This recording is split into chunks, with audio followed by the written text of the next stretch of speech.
Olá, boas-vindas ao Manda Resumos, o lugar onde a gente, sabe, pega aquele conteúdo mais denso e tenta deixar ele mais tranquilo para os seus estudos. Hoje o nosso papo é sobre direito tributário. Mais especificamente, a gente vai mergulhar no Sistema Tributário Nacional, o STN, lá na Constituição de 88. Tema quentíssimo e muito edital por aí, né? Exato, um tema-chave mesmo. A gente vai olhar para a arquitetura constitucional da tributação aqui no Brasil, sabe? Vamos usar uns materiais bem completos, que vão do básico até os princípios que protegem o contribuinte. É um pilar do nosso Estado, né? Isso aí. A gente separou artigos, notas técnicas, até uns textos de consultoria legislativa. Um material bem bacana para dar aquela força na preparação. Então, tá pronto para a gente descomplicar isso tudo? Prontíssima, vamos lá. Para começar do começo mesmo. O que é, afinal, esse tal de Sistema Tributário Nacional, o STN? Então, pensa no STN como o grande manual de regras do jogo tributário brasileiro. Ele junta as normas da Constituição Federal, ali entre os artigos 145 e 162, e também as leis que vêm abaixo dela. Sabe, é esse sistema que define como o Estado-União, estados, municípios, o DF, pode criar tributos, cobrar, fiscalizar e até como o dinheiro arrecadado vai ser dividido. Entendi. Mas por que detalhar tanto assim na Constituição? Não podia ser mais geral? Bem, essa foi uma escolha lá dos constituintes de 88, né? Colocar as regras principais na Constituição dá mais rigidez, mais segurança jurídica. É uma forma de proteger o cidadão de mudanças bruscas, de surpresas na tributação. E também organiza a relação entre os governos, né? Tenta equilibrar o poder de arrecadar do Estado, que é um poder-dever. Poder-dever, gostei disso. Isso. E do outro lado, os direitos do contribuinte, como a propriedade, a liberdade. Tributo não é só poder. É um dever do cidadão também, mas dentro de limites. Ah, tá. Então não é só para encher os cofres do governo. Não mesmo. Essa é a função principal, claro, a função fiscal. Pagar as contas do Estado, financiar serviços públicos, educação, saúde, segurança. Mas tem outra função super importante. A extrafiscal. Extrafiscal, como assim? É quando o governo usa o tributo não só para arrecadar, mas para, digamos, dar um empurrãozinho na economia ou mudar algum comportamento.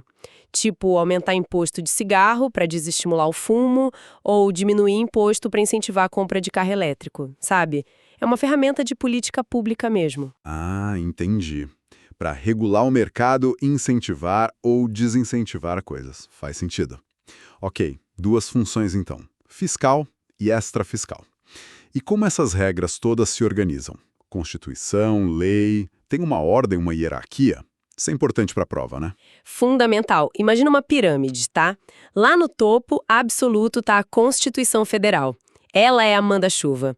Define quem pode cobrar o quê, as competências, estabelece os limites desse poder, os princípios, as imunidades e ainda diz como o dinheiro vai ser repartido entre União, estados e municípios. A base de tudo. Exato. Abaixo dela vem as leis complementares. Elas são tipo um elo, sabe? Detalham assuntos que a Constituição indicou, mas não esgotou. O artigo 146 da Constituição diz que a lei complementar que trata de conflitos de competência regula as limitações ao poder de tributar e define as normas gerais. Normas gerais tipo... O contribuinte, essas coisas essenciais. O Código Tributário Nacional, CTN, que é lá de 66, antes da Constituição, foi recebido com essa força de lei complementar para esses temas gerais. Certo. Constituição no topo, lei complementar detalhando as regras gerais e a lei comum, a ordinária, onde entra. A lei ordinária é a ferramenta do dia a dia.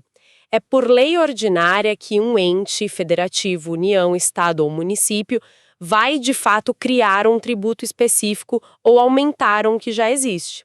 Claro, sempre respeitando o que a Constituição e a lei complementar já definiram. É a aplicação prática do princípio da legalidade que a gente já vai ver. Então, quando a prefeitura aumenta o IPTU, ela faz isso por uma lei ordinária municipal. Perfeito, é isso mesmo. E lá na base da pirâmide, a gente tem as normas infralegais, São os decretos do prefeito ou do governador, as portarias, instruções normativas da Receita. Elas não podem criar nem aumentar tributo. Só servem para regulamentar a lei, explicar como ela vai ser aplicada no detalhe, sabe, para dar os passos de execução. Entendi a escadinha. Constituição, lei complementar, lei ordinária e normas infralegais. Falando em criar tributos, quantos tipos existem? A gente sempre ouve falar de imposto-taxa. A Constituição falava de 3, eu acho. Boa pergunta. É verdade, o artigo 145 da Constituição fala em impostos, taxas e contribuições de melhoria. O CTN também segue essa linha. Por muito tempo a gente falou na teoria tripartite, né? 3 espécies. Só que a visão que acabou prevalecendo tanto na doutrina quanto no STF é a teoria pentapartida. 5 espécies. 5?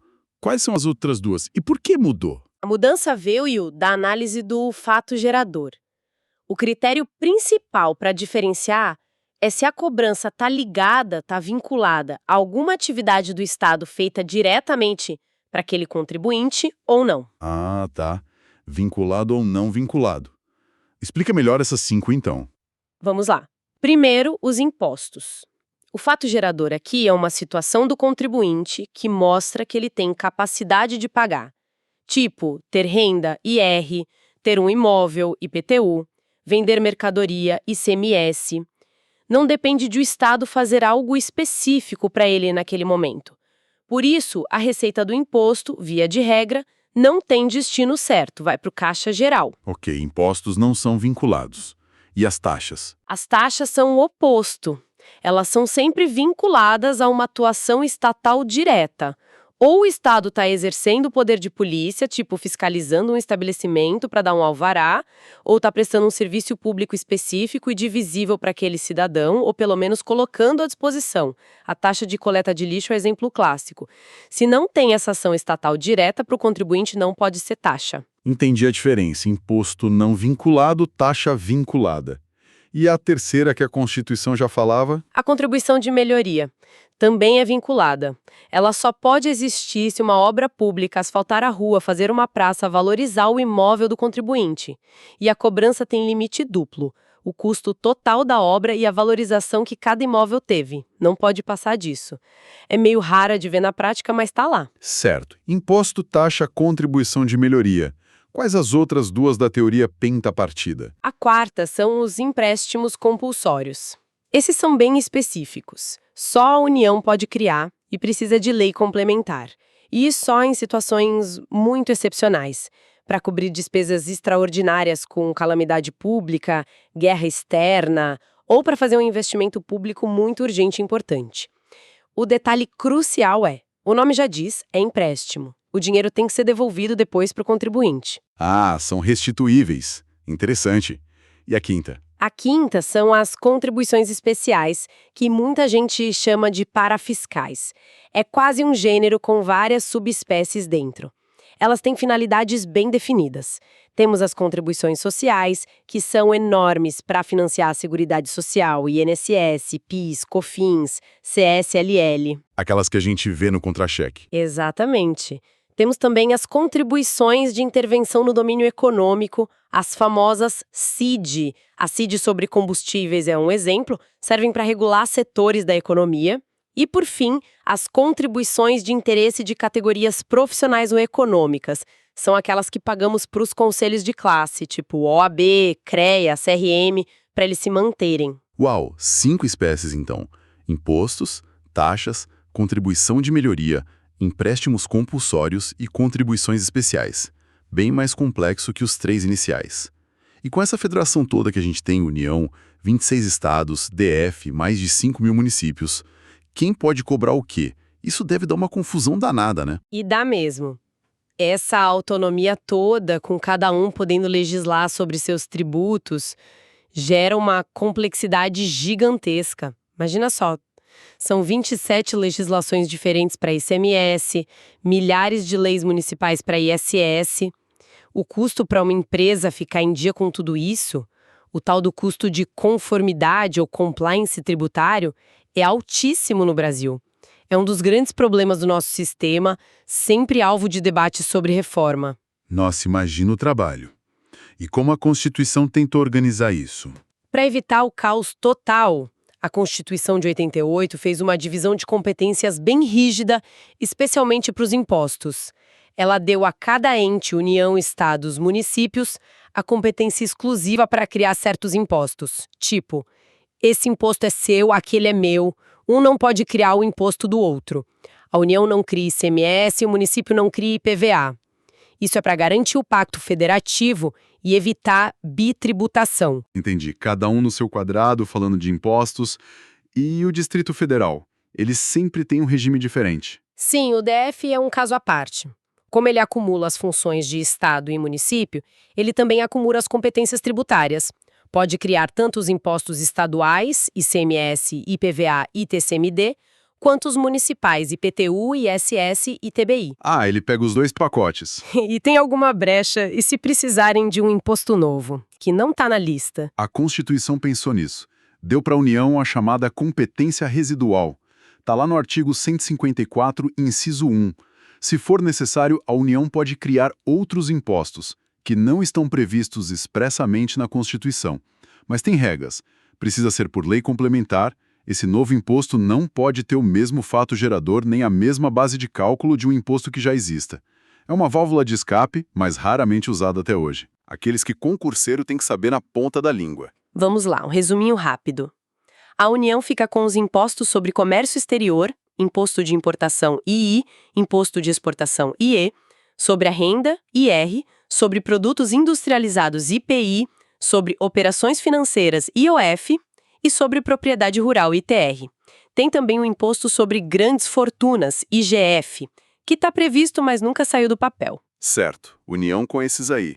E os estados? Os estados e o DF ficam com o ITCMD, Imposto sobre Transmissão Causa-Mortes e Doação, o gigante ICMS, Imposto sobre Circulação de Mercadorias e Serviços, que é a maior fonte de arrecadação deles, e o IPVA, Imposto sobre a Propriedade de Veículos Automotores. ITCMD, ICMS, IPVA. Ok. E os municípios? Os municípios e o DF têm o IPTU, ITBI, ISS, ITBI, IPTU, ISS, perfeito. Deu para ter uma visão geral da divisão. Mas a gente falou que a Constituição não dá só poder, ela também limita, né? São os famosos princípios tributários, as garantias do contribuinte. Esses são cruciais, imagino eu. Cruciais é pouco. Eles são o escudo do cidadão contra o poder de tributar do Estado. Estão principalmente lá no artigo 150 da Constituição. E o STF já deixou claro. São cláusulas pétreas, não podem ser abolidas nem por emenda constitucional. São a alma do sistema. Cláusulas pétreas, forte isso. Quais são os principais? O primeiro é a legalidade, né? Exatamente. A legalidade, o artigo 150-I, é a regra de ouro. Nenhum tributo será exigido ou aumentado sem lei que o estabeleça. Precisa de lei formal votada pelo Legislativo. Não pode ser por decreto, por portaria, por medida provisória com exceções. Tem que ter lei. É o velho princípio do no taxation without representation. Mas espera aí, eu lembro de ouvir que o governo federal mexe nas alíquotas de alguns impostos por decreto. Como fica isso? O IPI, o IOF? Ótima pergunta.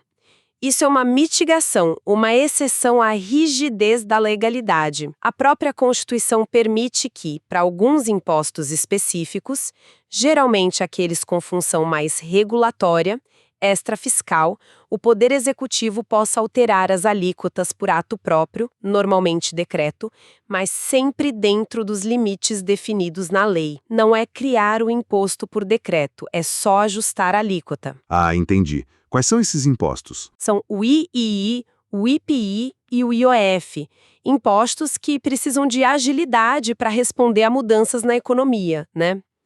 Também vale para a CID combustíveis e para o ICMS combustíveis.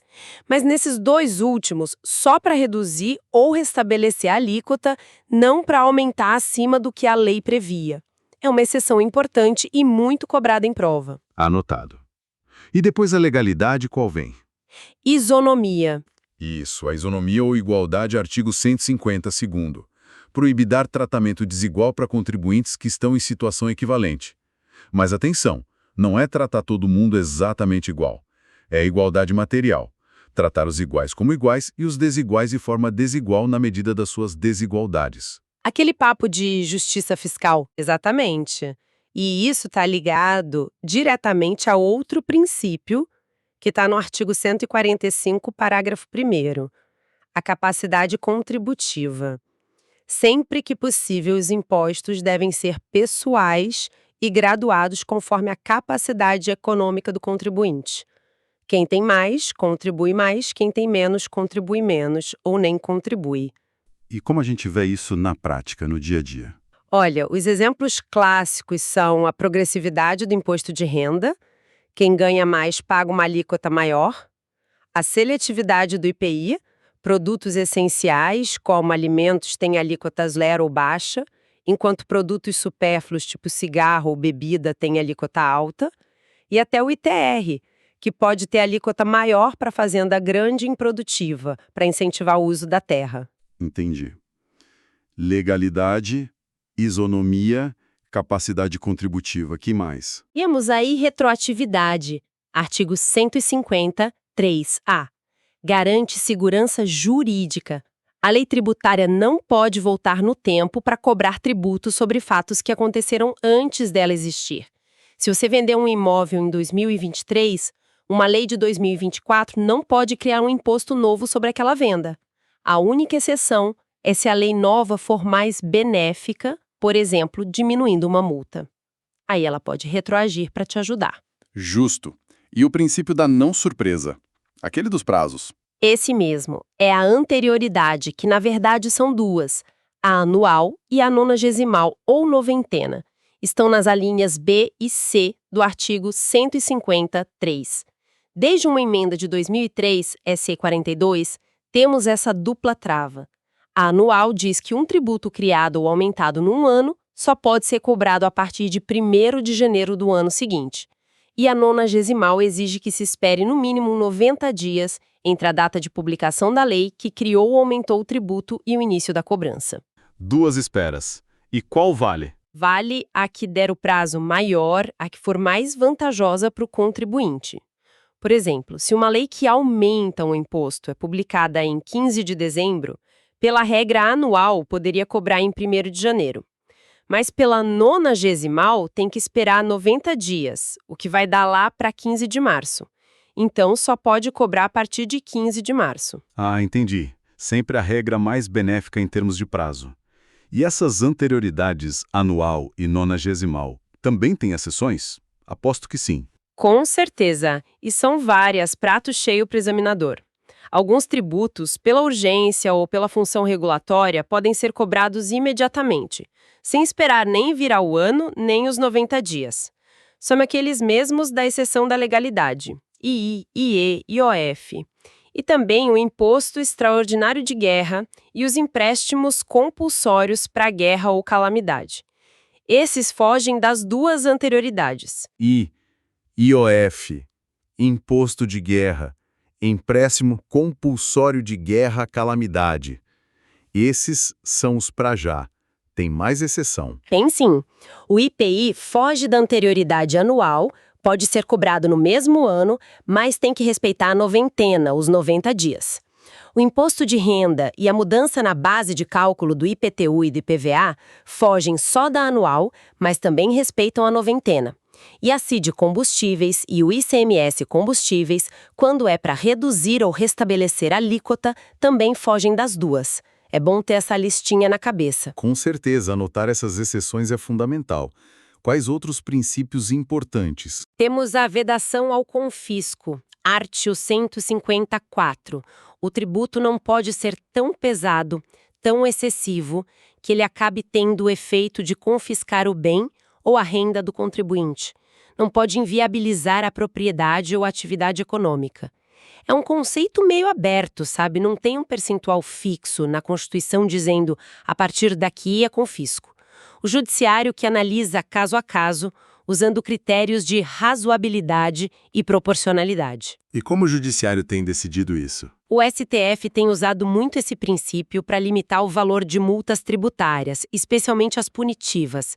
A jurisprudência mais ou menos se consolidou em dizer que multas acima de 100% do valor do tributo devido tendem a ser consideradas confiscatórias, mas é sempre uma análise do caso concreto. Entendi. Falta algum princípio principal? Falta um importante: a liberdade de tráfego, artigo 150-V. É proibido criar tributos que funcionem como barreiras que atrapalhem a livre circulação de pessoas ou bens entre estados ou entre municípios. A ideia é garantir que o Brasil seja um mercado único, sem fronteiras internas criadas por tributos. A única exceção clara que a Constituição menciona é o pedágio, cobrado pela utilização de vias conservadas pelo poder público. Mas aí a discussão é se pedágio é tributo ou tarifa, preço público. A visão majoritária é que é tarifa. Liberdade de tráfego. Ok. Ufa. Foi bastante coisa, hein? Mas realmente, são os pilares do direito tributário constitucional. Essencial para quem está nessa batalha dos concursos. Então, recapitulando rapidinho. A gente viu o que é o STN, a hierarquia das normas, Constituição lá no topo, leis complementares, leis ordinárias, normas infralegais, as 5 espécies de tributos pela teoria pentapartida, impostos, taxas, contribuição de melhoria, empréstimo compulsório e contribuições especiais. Isso. Vimos também como a competência para criar os impostos é dividida de forma rígida entre União, Estados, DF e municípios, e falamos da competência residual da União. Exato. E fechamos com os princípios que são as grandes limitações ao poder de tributar. Legalidade e suas exceções para alterar alíquotas, isonomia junto com capacidade contributiva, irretroatividade, a dupla anterioridade, anual e nonagesimal, com suas várias e importantes exceções, a vedação ao confisco e a liberdade de tráfego. Cobrimos bastante terreno. Cobrimos sim. E dominar esses conceitos é mais que decorar artigo, né? É entender a lógica por trás de como o Estado financia suas atividades e como ele se relaciona com o contribuinte. São as regras do jogo fiscal que impactam todo mundo o tempo todo. É verdade. Bom, esperamos que essa nossa conversa, essa análise mais aprofundada, tenha ajudado a clarear as ideias e dar aquele gás nos estudos. Continue firme na jornada. E, claro, a gente se encontra no próximo Manda Resumos. Isso aí. E só para deixar uma pulga atrás da orelha, lembrem que o direito tributário é super dinâmico. A interpretação dos tribunais, principalmente do STF, muda, novas leis surgem, reformas são discutidas. Ter esses princípios fundamentais bem firmes na cabeça é o que permite acompanhar e, mais importante, analisar criticamente tudo isso que acontece. Até a próxima!